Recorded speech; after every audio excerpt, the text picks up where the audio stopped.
పదములకు నమస్కారం చేస్తూ ఈరోజు ఎమ్మెల్యే క్యాంప్ ఆఫీస్లో శివాలయం ఉంది, నాగలింగేశ్వర ఆలయం ఉంది. దీనికి గొప్ప కారణం, దీనికి మొదటి కారణం ఏంటంటే ఎమ్మెల్యే గారి యొక్క దయా దాక్షిణాలు. ఎందుకంటే వారు చాలా మంచి భక్తుడు. అది కూడా ఒక గొప్ప విషయం ఏంటంటే వారి ఆలయంలో వారు ఎన్నో సేవలు చేసుకుంటారు. మాకు కూడా అన్ని అవకాశాలు ఇచ్చి మీరు ఇష్టం వచ్చింది మంచిగా హిందూ మతానికి సంబంధించింది ఏదైనా చేయండి, గొప్ప విషయంగా ఉంటుంది. చాలా దానం ధర్మాలు చేయండి, అల్పాహారాలు పెట్టండి, అన్నప్రసాదం పెట్టండి, అది చాలా మంచి కార్యక్రమాలు చేయండి, ఇందులోకి సంబంధించిన కార్యక్రమాలు చేయండి. వారు ఎప్పుడు మాకు చెప్తూ ఉంటారు. వారికి దేవుడు దయ వల్ల ఆయుర ఆరోగ్యాలు, అష్టైశ్వర్యాలు, ఆనందం కూడా ఎల్లకాలం ఉండాలి. అలాగే ప్రజాసేవ ఎల్లకాలం చేస్తూ వారి భవిష్యత్తులో కూడా ఇంకా ఉన్నత పదవులు సంపాదించాలని ఆ నాగలింగేశ్వర స్వామిని కమిటీ తరఫున కోరుతున్నాం.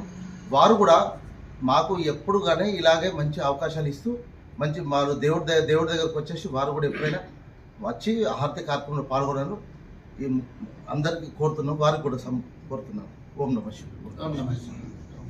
ఓం నమ శివాయ. ఓం నమ శివాయ. ఓం నమ. ఈ రోజు చాలా శుభదినం. మన ఆర్మూర్ ఎమ్మెల్యే అయిన పైడి రాకేష్ రెడ్డి గారి యొక్క జన్మదిన సంబంధించుకొని ఈ రోజు మనం నాగలింగేశ్వర ఆలయం వారి కాంపౌండ్ భవన్లో ఉన్నటువంటి ఇట్టి మహత్తరమైన మందిరానికి ఆయనకు ఎప్పుడు కూడా శుభాకాంక్షలు చెప్తారు. ప్రతిరోజు కూడా ఇక్కడ ఆరతి జరుగుతుంది. మరి ఇట్టి అవకాశాన్ని కల్పించినటువంటి రాకేష్ రెడ్డి గారికి మరి వారి కుటుంబానికి ఈ రోజు జన్మదిన శుభాకాంక్షలు తెలుపుతూ వారి యొక్క భవిష్యత్తు బంగారు భవిష్యత్తుగా మారాలని చెప్పేసి కమిటీ వాళ్ళు అందరూ కూడా కోరుచున్నారు. ఓం నమ శివాయ. ఓం నమ శివాయ.